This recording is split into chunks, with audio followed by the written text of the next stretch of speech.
এই পুরুষত্ব শেষ মনে করেই চলে যাচ্ছেন আপনি পরদিনই ফার্মেসিতে বা দোকানে, রাস্তায়, যেখানেই ওয়ান টাইম পাচ্ছেন, যে যত বেশি গ্যারান্টি দিচ্ছে সেই ওয়ান টাইম নিয়ে চলে আসছেন আপনি পুরুষত্ব দেখাতে।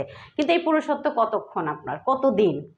তো দেখা যাচ্ছে ঠিক আছে, প্রথম দিন আপনি খুব ভালো পারফরমেন্স করতে পারছেন, সেই পারফরমেন্সের খুশিতে আপনি একদিন, 2 দিন, 3 দিন এটা কন্টিনিউ করা শুরু করে দিলেন। তারপরে বিভিন্ন চটকদার বিজ্ঞাপন দিয়ে আপনাকে হালুয়াতে আকৃষ্ট করে ফেললো, আপনি সেই হালুয়াও খেলেন, ভালো কাজও পাচ্ছেন, আপনি তো মহা খুশি। কিন্তু আপনি যে নিজে নিজেকে ধ্বংসের পথে নিয়ে যাচ্ছেন সেটা আপনি তখন বুঝতে পারছেন। হ্যালো ভিউয়ার্স, আসসালামু আলাইকুম। আমি doctor Rozina Akter Nilu, consultant cure point. আজকে আমি নিজে তেমন কোনো ভিডিও করার জন্য আসি নাই, তবে উপস্থিত একটা বিষয় যেটা কমন চারিদিক থেকে শুনতে পাচ্ছি, যে ওয়ান টাইম একটা স্লোগানের মতন। তো সেই স্লোগান নিয়ে আজকে কিছু কথা বলতে আসছি, যে ওয়ান টাইম হালুয়া বা এর ক্ষতিটা কি।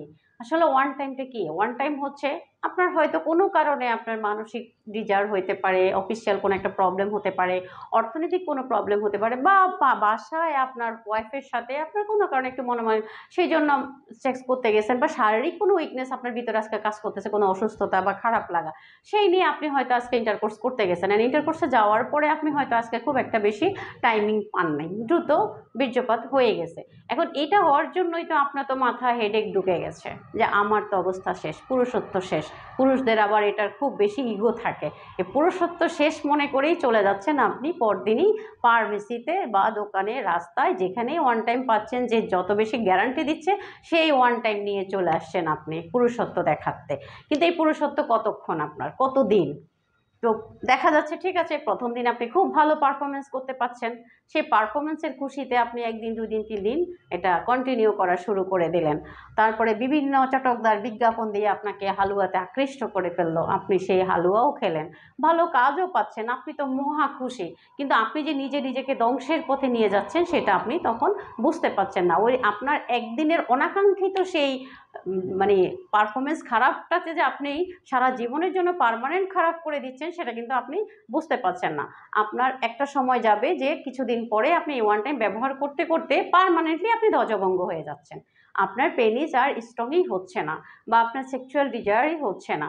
এখন এটা কেন হচ্ছে না? শুধু যে সেক্সুয়াল ক্ষতি হচ্ছে তা না, একটা মানুষের সেক্সুয়াল তো তার লাইফে সব কিছু না। এটাকে আমি বলি সেকেন্ড অপশন। ফার্স্ট অপশন হচ্ছে আমাকে ভালো থাকতে হবে, আমাকে সুস্থ থাকতে হবে। এটা থাকার পরে সে আমার মনে একটা ভালো মন্দ ইচ্ছা জাগবে, দেন আমি সেই কাজে যাব।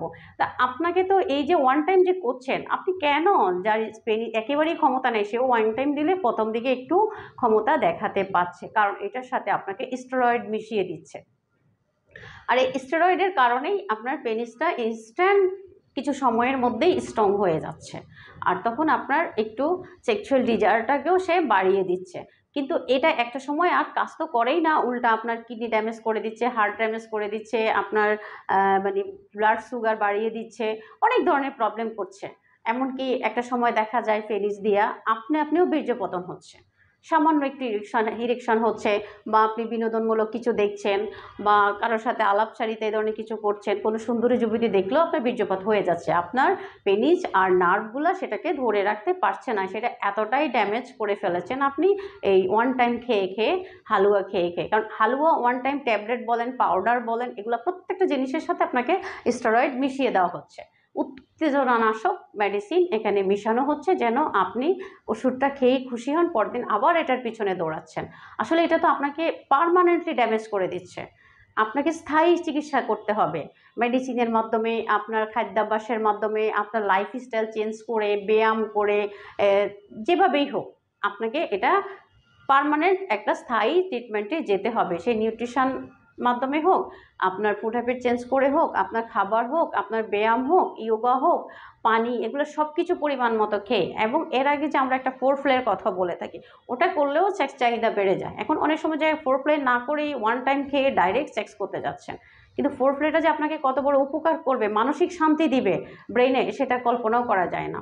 কারণ ওয়ান টাইম খেয়ে সেক্স করবেন, এটা তো সাময়িক একটা ব্যাপার, এটা মনের শান্তি হচ্ছে না। আর আপনাকে যে পার্মানেন্টলি অসুস্থ করে দিচ্ছে, সেক্সটাকে তো ড্যামেজ করছেই, সেই কিডনি, হার্ট ডিজিজ সব কিছু করে দিচ্ছে, আপনার শারীরিকভাবে উইকনেস করে দিচ্ছে, মানসিকভাবে আপনাকে ধ্বংস করে দিচ্ছে।